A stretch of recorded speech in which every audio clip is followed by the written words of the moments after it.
right, greetings everybody. Tim, thanks for the opportunity. Let me share my screen real quick. I won't go through all these slides, but let me just summarize it this way. Um, everybody, my name is Christian Catron. I'm the president and CEO of a company called Redeem Investments. We're a real estate investment firm that specializes in medical real estate. So MRE in redemption, MRE Income Fund stands for medical real estate. This is a fund that we launched about a little bit over a month ago. Um, and basically, in terms of overall highlights here, we're buying exclusively medical real estate properties that have absolute triple net leases in place. And for us, that means that there's just lower underlying risk and lower volatility. This is not a development play. This is not sort of a moonshot opportunity where people can expect to 3x, 4x, 5x their equity. This is simply sort of a steady Eddie core plus medical real estate play with triple net leases. Typically for a core plus asset like this, you would expect about a 9 to 12% IRR, which again, compared to some of the historic IRRs that we've seen in multifamily and other asset classes may not seem that exciting. But the fact that these are cash flowing day one and they have healthcare real estate tenants seems to be what has gotten a lot of our investors excited, especially the ones that are from the medical field. So we have a lot of doctors and dentists that are participating with us. We actually are promoting a 13 to 16% IRR.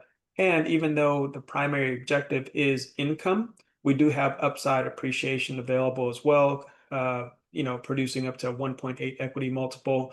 The really cool thing about this is that we do have an opportunity to have even higher upside potential by aggregating more properties together within the fund. What I mean by that is the properties we have under contract and that we've already bought amount to about just under $3 million of net operating income. If we get that to $10 million of net operating income, we're able to then exit to a healthcare REIT or an institutional buyer. If you look at what they have been paying over the last 20 years on average, it's about 5.5% cap rate. Our exit cap rate in our underwriting has it at 6.75%, and they've been averaging 5.5%. Last year, they paid 4.88%. And basically, what that means for those Wow. who know is that they value the income stream that comes from these medical real estate properties. That's why they're buying at such a low cap rate. So that's what we're doing. We're aggregating these together. We have 4 properties under contract right now. 3 are dental clinics. One is a very large surgical center in Phoenix, right across the street from Banner UMC, that's University Medical Center. I spent 20 years in the healthcare space and know a little bit about healthcare. A fairly large hospital is about 300 beds. The hospital across the street from this one is 755 beds, 340,000 vehicles per day. That's the most traveled road in all of Arizona, and it's right in the heart of Phoenix. Um, one thing I'll land with here, because I don't want to take too much time, um, is the case study of property that we acquired within the last year. This was formerly a Circuit City store that had been converted into a medical office building. It was a sale leaseback. So the medical group that owned this building was recently acquired by a private equity firm. They had a mandate to help them grow and expand throughout West Texas. Part of how they wanted to expand, or part of how they wanted to fund that growth, is by way of liquidating their real estate holdings. And so we came along, we bought the building for $6.5 million. 2 of the 3 units they occupied. One was a surgery center, one is a pain clinic. They had been in place for 15 years already, and now they continue to occupy that space for the next 10 years with a sale leaseback. And then the 3rd unit we leased right before we closed on the property, and the new appraisal came in at 11.4 million, from 6.5 million to 11.4 million. And so that very same tenant that we leased that 3rd unit to is the same one that we're leasing the surgery center to in Phoenix. They have a $65 million endowment on their balance sheet that's unencumbered.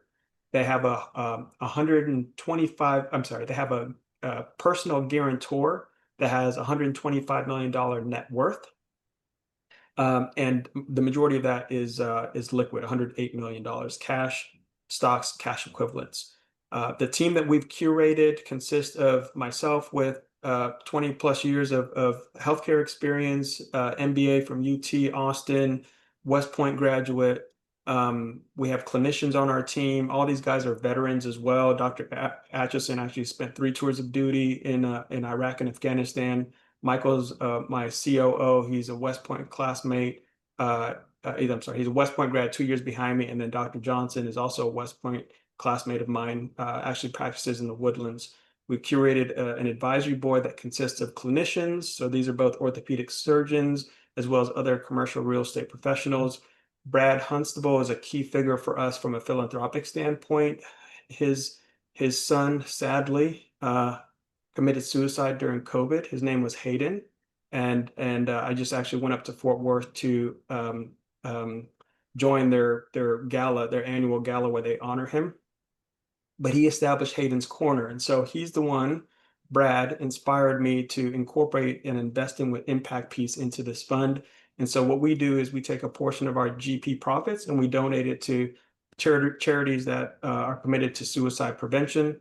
Many of these are focused on soldiers, Stop Soldier Suicide, Mission 22, Oath. And then through Brad's connection, he actually introduced me to Dak Prescott's foundation, Faith Fight Finish Foundation. And the executive director for that also runs Matthew McConaughey's foundation called Just Keep Living. I'm actually going to go speak to a Title I high school here on behalf of Just Keep Living tomorrow. But this is essentially what our fund is all about: buying medical real estate, providing solid returns, although the primary objective is income. There's capital appreciation, there's tax benefits involved as well, and then there's an impact investing component as well. So let me stop there and see if there's any questions. But that's what our fund is all about.